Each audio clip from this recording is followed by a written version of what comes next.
Hola, buenas tardes. Mi nombre es Mariana Albani y junto a mi compañera Ángeles Ramírez le vamos a exponer sobre el trabajo número 2 de investigación. Los encofrados son moldes y dispositivos que tienen por objeto fijar y moldear el hormigón en estado líquido cuando se vierte para evitar su segregación y manteniendo así líneas y niveles acordes con lo indicado en el plano del proyecto.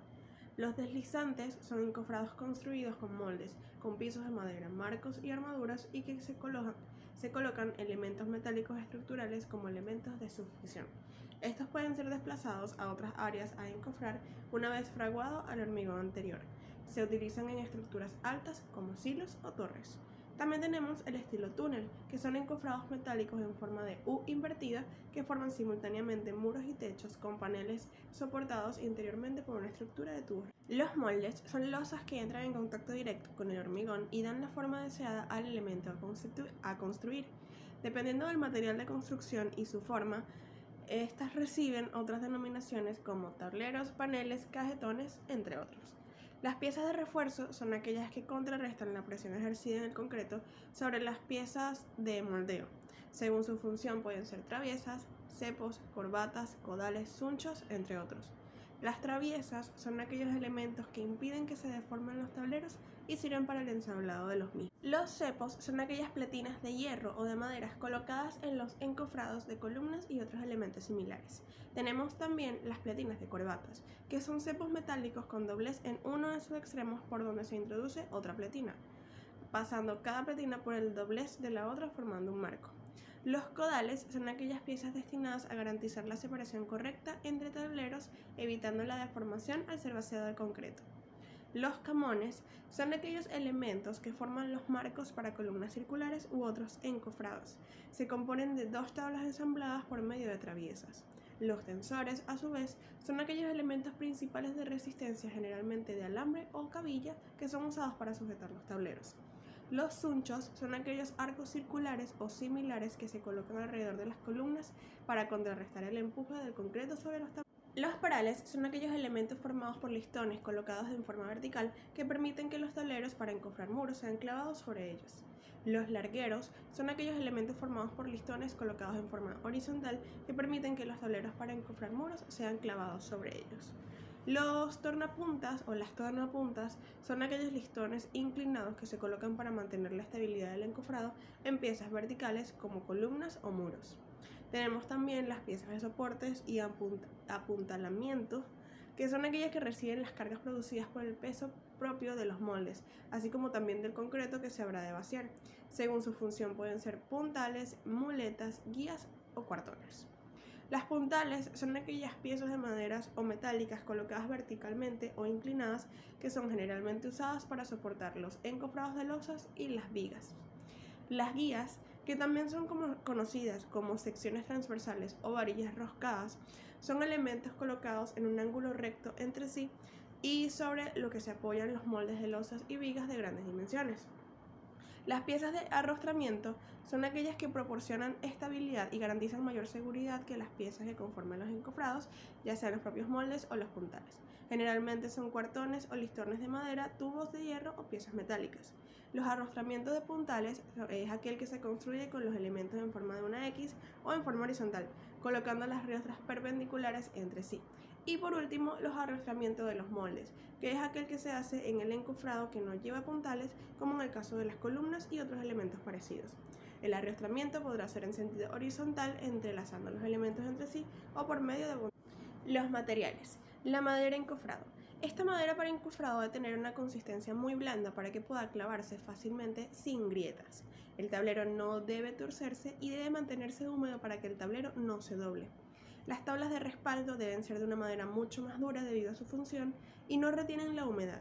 Las viguetas, que son piezas para puntales, deben ser de una madera maciza. Tenemos el sakisaki o la ceiba, que es un tipo de madera fina y de fibra larga con la que hacen la blanda. Conserva gran cantidad de humedad, lo que evita que la humedad del concreto la deforme y puede aprovecharse muchas veces. Es ideal para tableros y todo tipo de formaletas.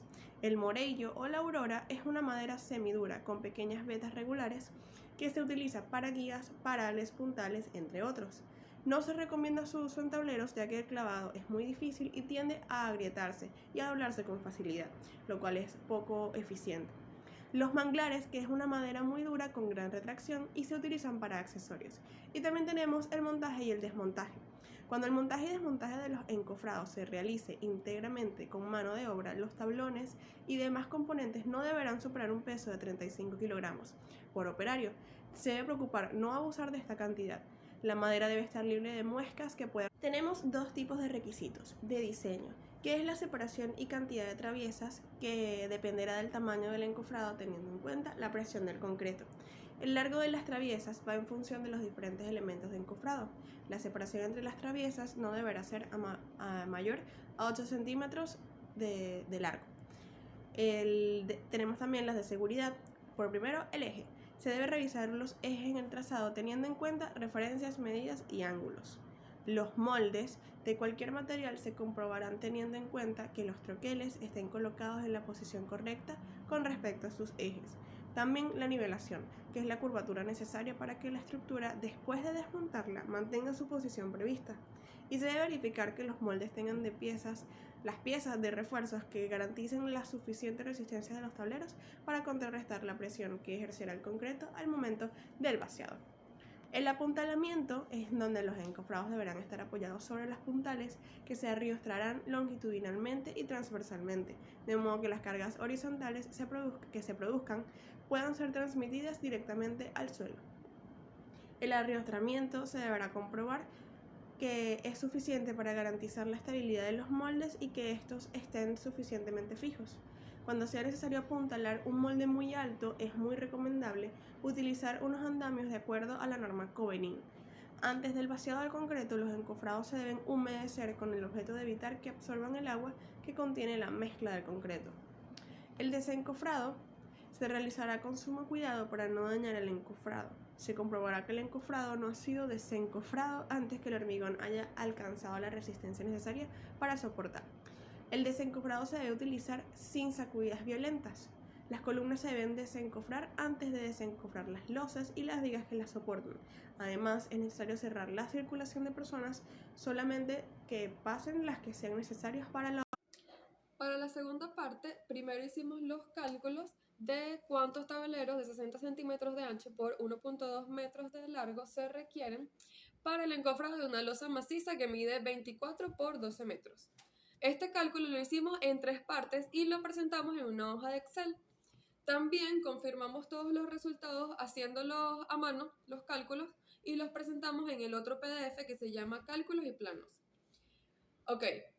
Para los cálculos, como explicaba, lo hicimos en 3 partes. Primero calculamos los tableros para la cara inferior, porque recordemos que el encofrado de una losa maciza viene teniendo forma como de cajón, tiene una cara inferior y tiene unas caras laterales. Entonces, primero calculamos los tableros totales que se van a requerir para la cara inferior nada más. Esto lo hicimos dividiendo la longitud de losa entre la longitud del tablón y el ancho de losa entre el ancho del tablón. Esto nos dio como resultado el número de tableros a lo largo, que fueron 20, y el número de tableros a lo ancho, que fueron 20 también.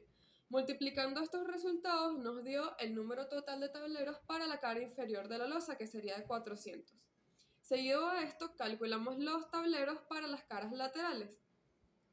Esto lo hicimos dividiendo la longitud de losa entre la longitud del tablón y el ancho de losa también entre la longitud del tablón, porque todos los tablones van a estar ubicados así, de la misma forma. Esto nos dio el número de tableros a lo largo, que fue de 40, y el número de tableros a lo ancho, que fue de 20. Estos los sumamos, no lo multiplicamos, lo sumamos, y nos dio 60 tableros para las caras laterales de la losa. Finalmente, el resultado total de tableros para todo el encofrado completo de la losa sería entonces la sumatoria entre el número de tableros para la cara inferior y el número de tableros para los laterales, que nos dio como resultado 460 tableros en total. Ok, para el siguiente cálculo, que sería la cantidad de puntuales requeridos para esta misma losa, hicimos los cálculos de igual forma en una hoja de Excel y también los confirmamos haciéndolos a mano en la memoria de cálculo. Para calcular los puntales de losa, lo que hicimos fue dividir la longitud de losa entre la separación del puntal. Esta separación la determinamos de 1.5 metros ya que este es el máximo de separación que permite la norma. Entonces utilizamos esta separación, dividimos la longitud de losa entre esta separación, el ancho de losa igual, y esto nos dio el número de puntales necesarios para lo largo y el ancho de la losa, que nos dio 16 y 8 respectivamente. Y luego para determinar el número total de puntales por losa, lo que hicimos fue multiplicar el número de puntales a lo ancho y el número de puntales a lo largo, que nos dio 128 puntales en total. Seguido a esto, usando las dimensiones de losa y los cálculos obtenidos anteriormente, dibujamos a escala 1:50 una planta indicando la distribución de los tableros y la ubicación de los puntales con la separación entre ellos. Tenemos entonces la losa. Ahí observamos que es de 24 metros de largo por 12 metros de ancho. Observamos los tableros que obtuvimos que eran 20 por 20 para un total de 400 visto desde arriba, porque solamente podemos observar en la vista de planta los tableros de la parte inferior, ¿ok? No los de los laterales. También podemos observar los puntales, que son 128 en total. Observamos que tienen una separación de 1.5 metros entre puntales. Seguido a esto, dibujamos un detalle típico en elevación del adiestramiento de puntales. Podemos observar que ahí indicamos el puntal, la viga, el sombrero, la cruceta y la brida. Dibujamos dos puntales para indicar la distancia de separación entre puntales que determinamos anteriormente, que era de 1.5 metros. Finalmente, dibujamos, igual a escala 1:50, el encofrado para una columna con dimensiones 6 metros de alto por 30 centímetros por 60 centímetros de sección transversal. Podemos observar en el dibujo el encofrado para la columna de las dimensiones requeridas, 6 metros de alto por 60 por 30 centímetros de sección transversal. También ubicamos en el dibujo del encofrado cuál es el tablero, cuál es la traviesa y cuál sería la corbata de metal del encofrado. Para el cálculo de presión horizontal que ejerce el concreto fresco en las caras de la columna y a 30 centímetros de la base, utilizamos la fórmula de presión, que sería el peso específico del material por la altura. Entonces, para calcular la presión en las caras del encofrado, lo que hicimos fue multiplicar el peso específico del concreto, que sería 2.500 kilogramos por metro cúbico, y lo multiplicamos por la altura total de la columna, que sería 6 metros. Así que obtuvimos una presión de 15.000 kilogramos por metro cuadrado para las caras del encofrado. La presión a 30 centímetros por encima de la base la calculamos de igual forma con la misma fórmula, utilizando el peso específico del concreto, 2.500 kilogramos por metro cúbico, y lo multiplicamos por 0,3 metros, que serían los 30 centímetros que nos dice el enunciado. Y obtuvimos 750 kilogramos por metro cuadrado.